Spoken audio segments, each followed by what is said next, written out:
Nga Forumi i Investimeve Shqipëri-Turqi, kryeministri Edi Rama u bëri thirrje sipërmarrjeve të huaja të vinë dhe të investojnë në Shqipëri. Rritja e shkëmbimeve tregtare, si dhe bashkëpunimi në sektor të ndryshëm, ishin fokusi i forumit që mblodhi qindra sipërmarrje turke e shqiptare në Tiranë.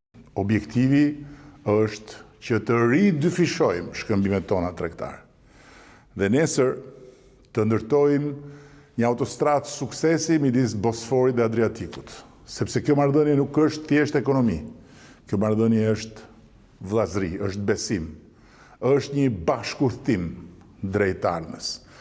Ura që sot lidh Stambollin me Tiranën është më e fortë se kurrë. Turqia është investitori 5 më i madh në Shqipëri. Zëvendës kryeministra, njëkohësisht ministra e infrastrukturës dhe energjisë Belinda Balluku, nga forumi bëri të ditur dhe lehtësirat fiskale që mund të përfitojnë të gjitha bizneset që zgjedhin Shqipërinë. Bizneset turke, investitorët turk, këte e kanë zbuluar në rastin më të parë që Shqipëria hapi dyert në fillimin e 90-s. Për shembull, në sektorin e IT-s apo prodhimit të softwareve, Shqipëria aplikon 5% taks mbi fitimin ose përjashtim 15 vjeçar nga taksa për bizneset e shtrira në parqet teknologjike apo ato shkencore.